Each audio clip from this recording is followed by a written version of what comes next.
The fear of the Lord is the beginning of knowledge, but fools despise wisdom and instruction. Claude Bowers here with you for this special presentation to talk to a man who has experienced something that no one I've ever met in person has experienced. The experience of being raised from the dead by the power of Almighty God, the resurrection power of God. We'll get into that in just a moment. He's here with me in the studio, and this is a video that you've seen referred to probably on Christian television before. It has his picture on the front. It's labeled Raised from the Dead, a 21st Century Miracle Resurrection Story. And then on the back you will see it's more information about it. Raised from the Dead. It has a doctor's report, I believe, a death certificate, the details of it highlighted in a meeting where Dr. Reinhard Bunke, the evangelist, was there conducting a meeting, and God performed a great miracle. But outside of that, this great man and his ministry, his family, his testimony, and it's all available today on the program. Welcome to Orlando, and welcome to the studio. Thank you very much. Please introduce yourself to our viewers in giving your name and the city where you live in Nigeria. Yeah. Well, I'm Pastor Daniel from Nigeria. I was pastoring Power Chapel Evangelical Church before I had the accident, and in Onitsha. Before I had the accident and died 3 days in the mortuary, I was brought back to life, and the church where I was pastoring was seriously increasing. People was coming all over from Nigeria to see the man. The church was increasing, but the Lord said to me, I did not bring you back to play church. You leave the church and go. You are a gift to the whole church of Jesus in the whole world. So I'm going around the world. That's why I took a new ministry called Voice from the Dead, because I sat down to say myself, what makes God to bring me back? Is it just for playing sake? Then the Spirit of God convinced me that God did not bring me back to be Daniel anymore, but he brought me back to be a voice that will be speaking from the dead, because a lot of people are alive and they don't know that life is a journey, and any journey has an end. Every journey there must be an end. But the only two ends of every journey is hell or heaven. Because if you are alive, you are on that journey, whether you like it or not. And if every day you are moving, and you will end up in hell or in heaven. Because I was there and I experienced it. So that is all about me. So I live in Lagos of Nigeria now, preaching the gospel, going from church to church, city to city, bringing this message from the dead to people. And so the Lord brought you back for this purpose, and today, through some wonderful arrangements, so you've come to be with us here on the set, and I'd like for you to present your message. What is it that God showed you? What was the revelation, and what is your message to our viewers today? Okay, you know, any time I want to present this message, I always let people know that as every man on earth and every woman on earth who is alive supposed to think about death.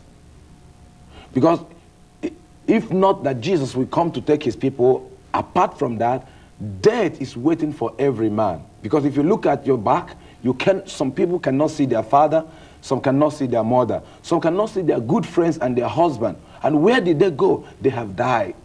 Okay, now this death of a thing is going to face everyone if Jesus did not come. And if everyone can pass through death. I am alive now, but I passed through death, and what I saw and what I experienced is what I am passing to the living ones, so that they will make sure that they prepare their way, because if you get there without being prepared, you will be disappointed. And if you say you will not get there, you must get there.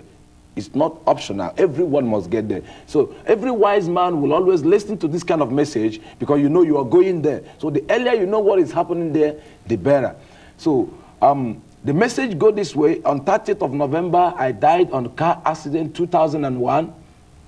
And before I died on this car accident, I went for a crusade on Monday. And before I went for that crusade, my second son was sick.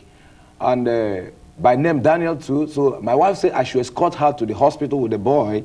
I now went to the hospital with my wife and the boy.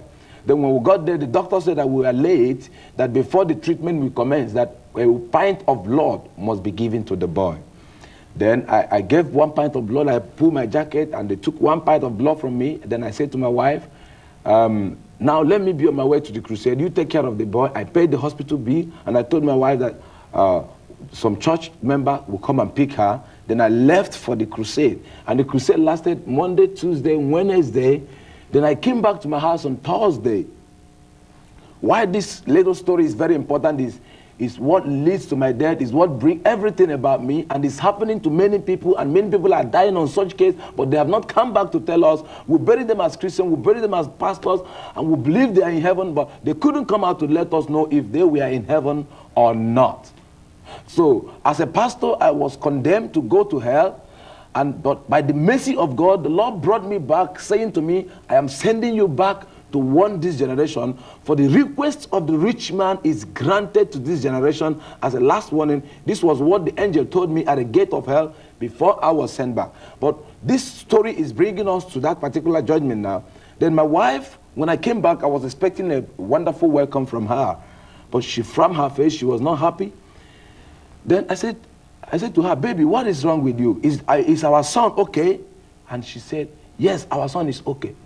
What kind of man of God are you that you will leave your wife and your son in the hospital for 3 days? You didn't care.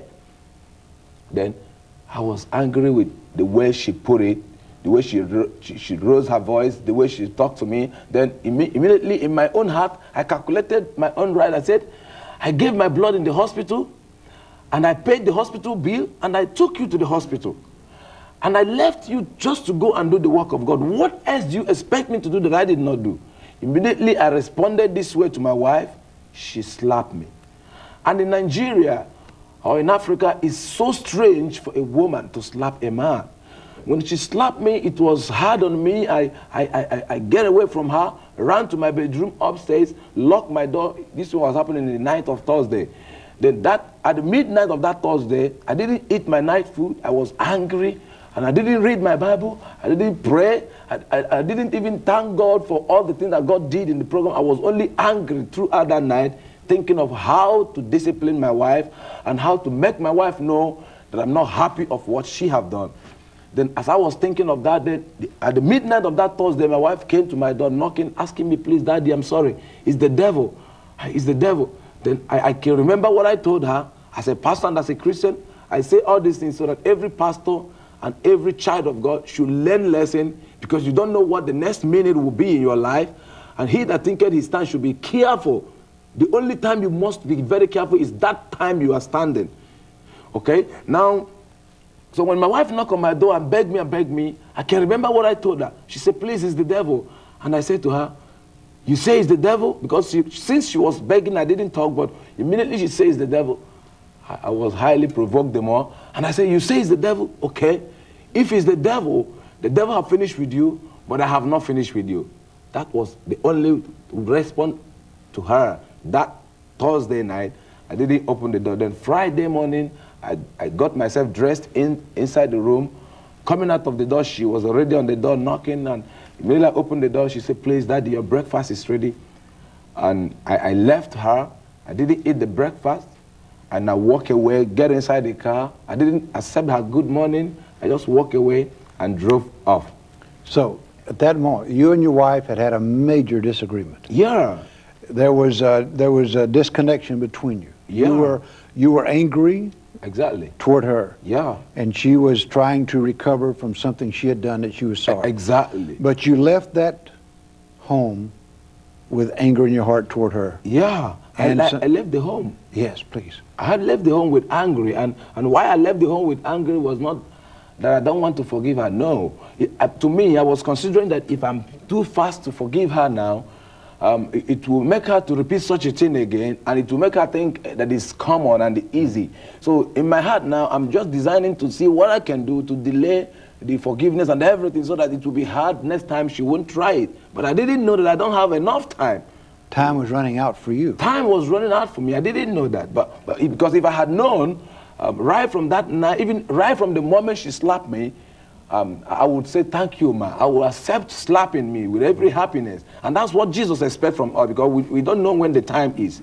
So we're supposed to appreciate and receive everything with thanksgiving, because that is the will of God for you, whatever it is. Let me just say that we're not going to spend a lot of time on this program doing what this videotape so beautifully does. This gives a complete story of all the details and the witnesses of what happened to him when he left and got in the accident, when he was taken. By the way, the good news is that his wife, later on, when he was already dead, believed that God could bring him back to life. So through her faith and her actions, God brought you back with this message. And all of that is available on this video. It's entitled Raised from the Dead, a 21st Century Miracle Resurrection Story, and it gives all the information here on the back. And the tape provides a beautiful documentation, and also all the words in here are subtitled in English. It's in English, but also is subtitled in English so that you can understand every step of this miracle of something to which I have never seen before, to meet someone who has come back from the dead. But he came back with a message. So we're going to focus on that message. And if you want to get the details of what happened when he went to paradise, when he went to the gates of hell, the difference between hell and the lake of fire, the difference between paradise and heaven, it's all on this tape. The doctor, the guy at the morgue, the whole thing, the ambulance driver, the pastor, a doctor who pronounced him dead, and all the details are on the tape, and the announcer will tell you how to get it from time to time.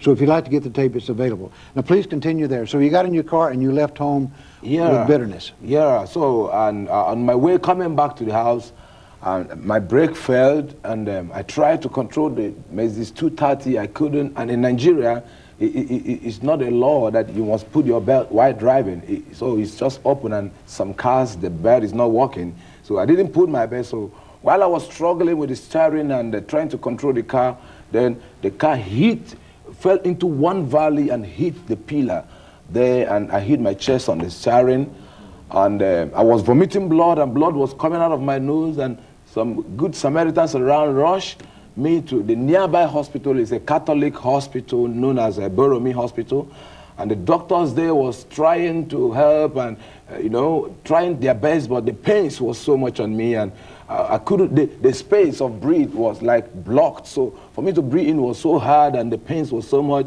And that's something I want to say at this junction. While I was in the hospital, I felt that I was going to die.